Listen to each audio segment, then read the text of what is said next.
बताओ हो जैसे सोचले रही न ओकरा से बढ़ के हमरा के भगवान जी ससुराल दे दिलन। सब लोग कितना अच्छा बाटे जैसे। और दीदी कितना हमरे से प्यार करतनी उतना तो प्यार हमार बहिनियों हमरे से ना करत रहे। हमार हर बात छोटको मानतनी। हाँ दीदी। का करत रू हो बछिया? कुछ ना जी दीदी कनी आनो के हलवा बनौले बानी रौरा खातिर रख देले बानी अलमारिया पे खा ली। मन पुता घोटाला ना अकेले न कुछो बनैबू खरो पता रही त दीदी खातिर खाई। दीदी कैसन बात कहतनी रौरा हमरा खातिर सब कुछ बानी और रौरा ना खाइम न है तो समझ रे नु को हमर खाइल कोनो काम खातिर आ नहीं। ये बछिया तू पूछ दिहलु आज के जुग जमाना देख तो कितना खराब बा। आज के बेटी पतो खाली पूछ दसन उतना बहुत बड़ी बात बा।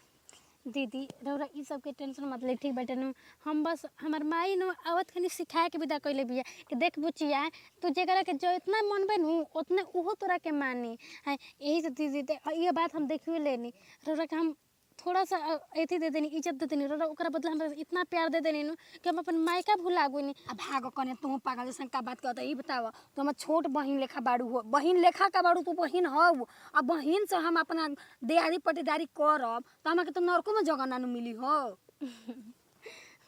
ई तो बात दीदी रौरा सही कहत बानी पर अच्छा ये दीदी बबुआ कहाँ गइल बड़न जा? बबुआवा जानते बाड़ू खेलत कूदत हो जा केतनो ना हवा के चिकन क के रखत लइका अपन दशा बनाई ले त सब माटी में जाए दीदी जौना घर में लइका खेलसन कूदसन मत उ आगन आगने कहाला तो बस वही कहलु है दुल्हन चल लइका फइका से घर द्वार भरल रहेला। आ मम्मी जी के खियावा दिह तनी पूछल करे बेटन से बहुत टेढ़िया है।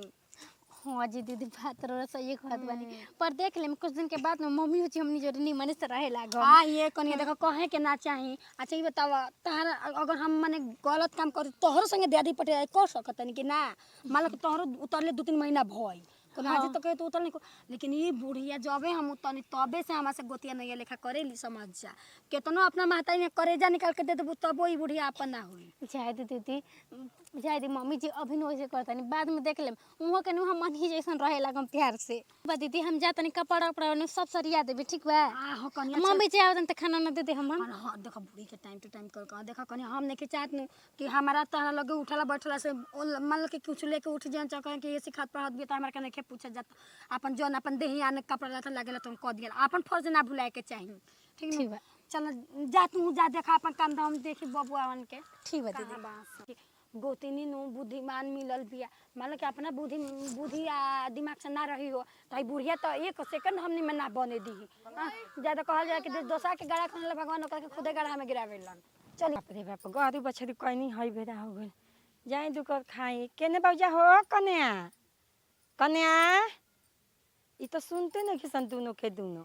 हम सोचनी कि चला बाकी अकेले भी त ताम जे हमें फंस रहती है एगो एकरो बियाह शादी कर देम त दूगो हो जसन त एगो हमरा के ध्यान राखी खाए पिए के कब अली बने बधा ले त तनी दुको दे दी खा लेस त ई दोनों के इतना प्रेम बानू जब देखा जब बतियावत ऐसन एके घर में सुतत ऐसन जौन बनावत ऐसन जौन दोनों बांट के खा जेत ऐसन हम खाई चाहे ना खाई कौनो के परवाहे नहीं खे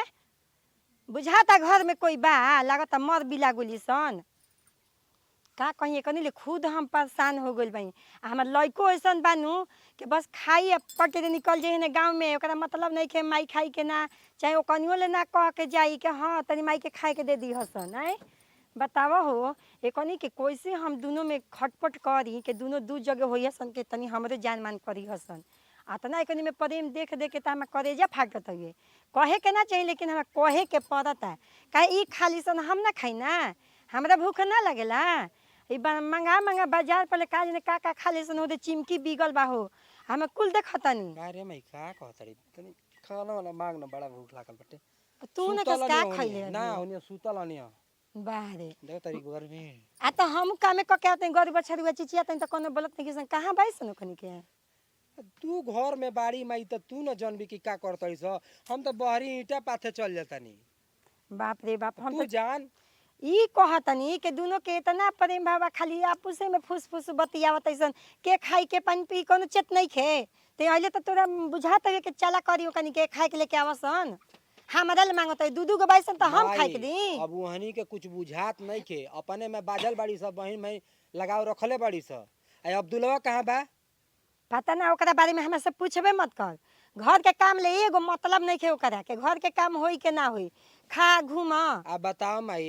और फूलचंद के मेहरारू कितना अच्छा से उ रखले बड़न कितना अच्छा से उ बिया। तो पढ़ल लिखल आइल बिया, निमन घर के ही है, बिगड़ल घर के ना ही है। चल जाए दे, जब तू ही दे, हम तोर बेटा है तो तू ना देबी का खाना, भूख लागल दे।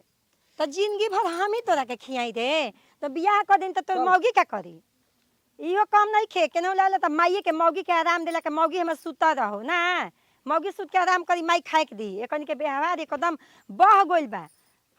हाँ मई अरे ना हो बच्चे काले ले बड़ू लेकर के घर रहेला सन, खाली स्कूलिया भर ले चैन से तनी रहिया से रहिया सन। स्कूल से आवते कहीं के दिनावा सोता के कहत रू लेके डंडे दौड़ाई ने हमके गांव में दौड़ा लेता समझ के अब गांव बाहर ना निकली ना। ए कन्या का करत हो त माई क्या फोन कइले भाई? ठीक बा मई गोड़ लागे नी पाछे बात करतनी। आ बतिया ल का भइल ना बा? हो गइल बात हो गइल। अरे हमरा ले कोनो दिक्कत नहीं खे हो, माई बाबूले दिन बतियाई ना, ई कहाँ के बात हवे?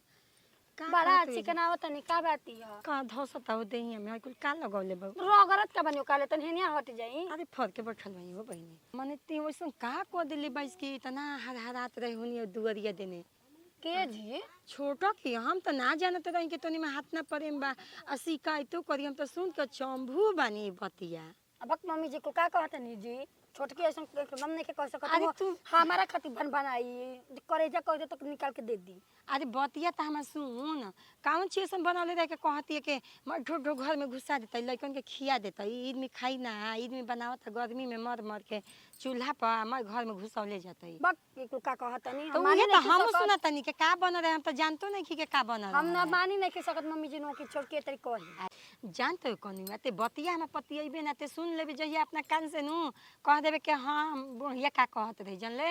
हम तो सुन के हम करेजा पसंद धक दे लागल है के होय देख रे एक दांत की रोटी खाते सुनो कल तो लइका। अपन लड़का के किरे खा ली। अरे हम रसत लइका के बता। क्रिया खाते हैं अपना कि माने तोरा के कहत या तोरा लइकन के देखे जरत या तोरा ले मुंहा पे मीठी मीठी बतियावेले, लेकिन भना भना भना भना भीतर ये कइले रहेले ते बात मान जो तो हमार। सुनी अपनी काने सुनी। अरे दादा हम सुननी है तबे न कहतई के कावन ची बनौले रहली या कि तू घर में कुल ध देलिस। आ ये महादेव जी हम काहे खातिर ओकत एगो खरोना छुए जाई तो नहीं कहती जी। है कि आटा अब भूंजले ऐसे रही। कैसे कह सके लोग हम छोट पहिन बेहतर मान ले पूछो तब तनी अबे बेहतर माने लू पूछबे तो झगड़े हो जाई। झगड़ा पूछबे होई तो होई झगड़े मम्मी हो जी जाई। या फाटी तो या बाटी। अरे तो ओसे नहीं कहती है घी डाल के हाथ ना न घे आ हलुआ बनौनी आटा भूंज के आ हलुआ मैं खत्म हो गेल हम खइबो ना करी हम मर्दो ना खइलस अपना लइकन के खियली अपने खली अपना मर्द के ध देली। बताओ हाँ, तो ये महादेव जी हम ओमा से तनको नहीं छुले राम सत्य हम चल तो तनी ये तो सुन पाए के लगावत चाहूँ नहीं ना, ये दादा के का का होता घर में बताओ ई पतियाई ना वैसन वैसन हम बात कौन के पतियाई जाई। अरे के दोनों दू जगह रहिए सन तनी हमरो मान जान होई दोनों एके में चोंच लगावत ऐसन बैठे जब देखा जब।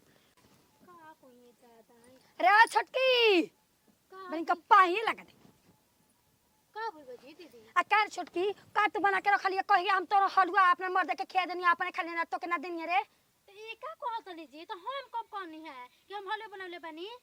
देख छोटकी तू बहुते मुंह चिकन बड़ी मुंह पे कुछ और ही आ पीठ पीछे कुछ और ही करत ये रही। देखी सब रोरा का कहत है काहे खातिर हमके झूठ देख तू बाबा मुंह मत खोलवाओ ठीक बा हम साफ साफ एगो बात जानी असल ज्यादा बाड़े तो मुंह पे बोल पीठ पीछे मत बोल। देखी हमरा मुंहे पे बोले के आदत है पीठ पे बोले के आदत है मन के रोरा कहल का चाहत नहीं बताई ना तनी का कहल चाहत नहीं तू का हमर लइकन के देख देख जरता हमर लइकन के तू खर्च चला के तोर मर्द के कमाई हमर लइकन रौरा को खाला लइकन सन। के रौरा लइकन के नु अपना लड़का से बढ़ के मानी ला बुझाई और रौरा हमरा पाछे रगला काई मीरो रख को भरोसा ना रहला के हमरो तोरा से उम्मीद ना रहल तोरा के छोट बहिन लेखा ना तोरा के बहिन हम मानत रहनी हो आ कि हम ना जाने के पीठ पीछे छुरा घोपाबे। कार और पीछा मन का कले बनी बताई रोरा हमरा कोइले का बनी हमरा के बताई हमर लइकन के झपी लावत रे उल्टा सीधा बोलत रे मम्मी जी जाके कहत रे ऐसा ऐसा करत रे। ने रे बाबू ने अब है ना ता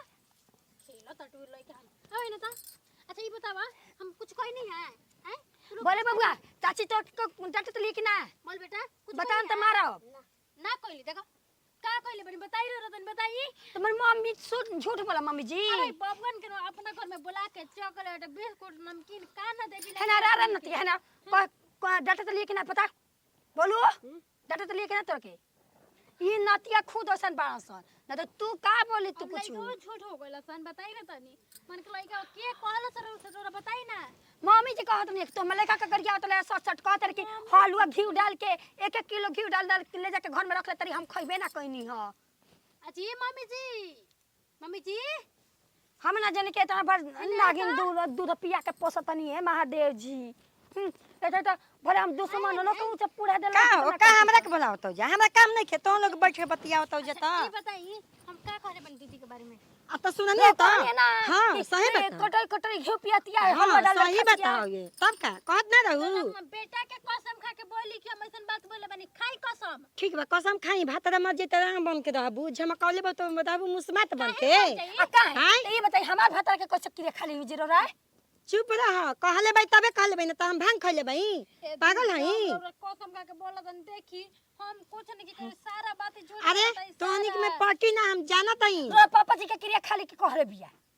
पापा जी के क्रिया खाली हमार बात सुना ना तो जानता हूँ हमरा के जानलू ना तो का अलगे अलगे बनावसन जब ऊ कहती तो ते पतियाते नहीं खीस एगो बात हम सुन ले बनी रौरा ई सब नु लारा लागलो हमनी के दूर ना होकर ठीक बाटे नु बाप रे बाप बहुत नीमन बौजा सराफ कहे के बौये तब काहे भन भनात रहू जे दुआरिया के सोझावा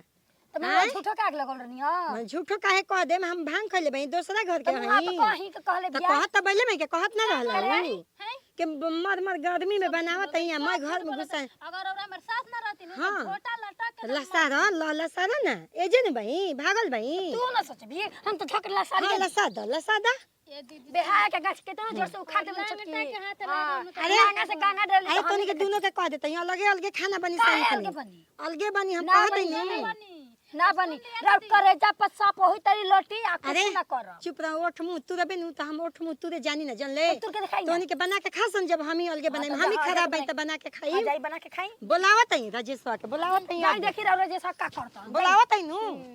राजेशवा के राजा पुतो अने त ना होखे त बाप रे बाप एक न कह तो से कहत नहीं छटकी कि एकदम नागिन ले बढ़ के ही गया 10 ले लहरियो ना आई दीदी हमने जब तोरी जीत के मम्मी से इतना बड़ा लहरा लगा आज बताई तो आज हम मतलब ये ऐसा ही ना झूठ मूठ के लहरा लगा देती हमने बीच में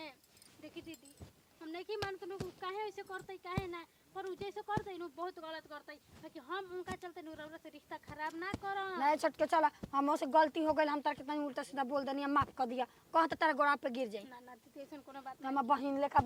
बाड़ू बच्चा बहिनिया बन के रही है हम के मिल के नु हम खाना बनाई मुझे रौरा बैठ हम ठीक बनो अरे चल हम करवा दू संग संग अकेले हम तारा के खाई बताई ना